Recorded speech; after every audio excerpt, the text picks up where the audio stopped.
ان کی حکومت ان کے سپورٹ کے بغیر کھڑی ہو سکتی ہے؟ سرکار کا تو کام ہے غلط بیانی کرنی، جھوٹ بولنا، وہ ہم ان سے تو ابھی رانا صاحب سے بات کریں گے. یار آپ لوگ بھی سچ بول دیں. جب ہم کہتے ہیں ملاقاتیں ہوتی ہیں، آپ کہتے ہیں کہ ملاقاتیں نہیں ہوئی، کوئی نہیں کر رہا، ہم تو بالکل پرنسپل پالیٹکس کر رہے ہیں. ذرا سن لیں، آج ایک پیس سنا دیتا ہوں ذرا، آپ کے چیف منسٹر صاحب نے کیا کہا ہے. 80% ایک دفعہ اور 99% دوبارہ میں یہاں تک پہنچ گیا تھا. 26 نومبر کی بات ان پروسیس ہے ابھی. ان پروسیس ہے ابھی. ہاں ان پروسیس ہے. اب میری ایک دو دن پھر ملاقاتیں ہوں گی، چیزیں کافی قریب میں انشاءاللہ لے آیا ہوں. اب چیزیں میں بلیک اینڈ وائٹ میں لے آیا ہوں. اب مجھے انکار کا مطلب یہ ہے کہ اگلے لاجواب ہے. اگر اب وہ اس چیز سے پیچھے ہٹیں گے، اس کا مطلب ہے کہ اس زبان سے پیچھے ہٹیں گے جو ہماری چل رہی تھی کہ اگر ایسے ہو پاکستان کے لیے یہ ہو، ہم یہ کرنے کو تیار ہیں. عمران خان نے بھی کہا کہ یہ ہو، پھر میں بھی پاکستان کے لیے معاف کر دیا ہے. انکار کرنے والا اب وہ پھر یہ بات مانے گا تو پاکستان کی پرواہ نہیں ہے. انہوں نے کہا جی فوجی بن گئے سن، ہن مکرن تے صحیح. بیسکلی ایسنس یہ ہے اس بات کا. اور بھی ملاقاتیں پھر ایک دو دن میں شروع ہو رہی ہیں. پہلے بتا دیں خدا کا واسطہ کون کس سے بات کر رہا ہے. پی ایم ایل این والے کہتے ہیں کوئی کسی سے بات نہیں کر رہا. فوج والوں کو ملاقات کرتے ہیں تو ان کی ISP کی پریس ریلیز آ جاتی ہے، پھر ذرائع کی باتیں آ جاتی ہیں کہ نہیں کوئی ایسی بات نہیں ہوئی، نیشنل سیکورٹی میں بات ہوتی. وہ گنڈا پور صاحب کہہ رہے ہیں 88% چیزیں طے ہو گئی تھیں، 99% کے وہ بنی گالا جائیں گے، کیا ہوگا سارا. ابھی ملاقاتیں چل رہے ہیں.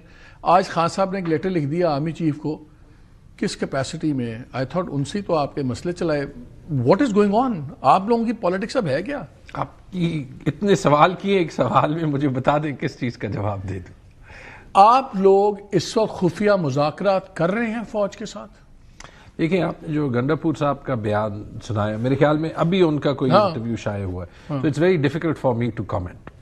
جو ایک یا دو میٹنگز پبلکلی ہوئی ہیں، جو گورنمنٹ نے بھی ایک میٹنگ میرے خیال میں پبلکلی سب مانے. ایک میں نے بھی جو ہے وہ ولاگز وغیرہ پہ دیکھا کہ ایک دوسری بھی کوئی میٹنگ جو ہے وہ ہوئی. تو آپ کا سی ایم کہہ رہے ہیں؟ سی ایم صاحب تو میرے خیال میں پری نومبر 25 یا نومبر 26 جو بات چیت ہو رہی تھی، اگین کامن نالج ان کا 26 سے بات کی آپ کہہ رہے ہیں ایک دو دن میں پھر شروع ہو رہی ہیں ملاقاتیں. وہی کامنٹ کر سکتے ہیں. دیکھیں لیکن آپ عمران خان صاحب کا خط پڑھ لیں.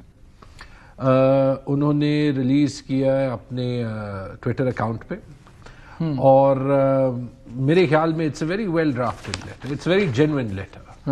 اور بیسکلی وہ یہی کہہ رہا ہے کہ پاکستان ضروری ہے.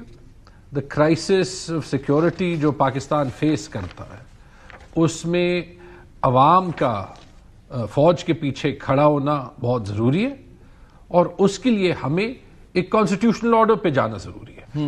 اس میں نہ کوئی بری بات ہے، نمبر 1. نہ خان صاحب نے فوج کو اس خط میں کہا ہے کہ ہم نے آپ سے بات کرنی ہے. لیکن وہ کہہ رہے ہیں جو خلیج بڑھ رہی ہے ٹوٹلی آپ کی غلط پالیسیوں سے بڑھ گئی. سارا الزام انہوں نے فوج پہ ڈال دیا ہے. آپ کی پالیسی غلط ہے، اپنی پالیسیوں پہ نظر ثانی کریں. تو کیا پالیسی غلط ہے؟ ان کو سپورٹ کرنا غلط پالیسی ہے، پی ایم ایل این والوں کو؟ فوج کو اے پولیٹیکل ہونا چاہیے. ابھی نہیں ہے. جنرل باجوہ صاحب نے کہا تھا، انفیکٹ ابھی آپ کے خیال میں فوج اے پولیٹیکل ہے کہ پولیٹیکل ہے؟ پیکا ایکٹ کی جو شیخیں ہیں، آپ رسپانسبلٹی لیتے ہیں؟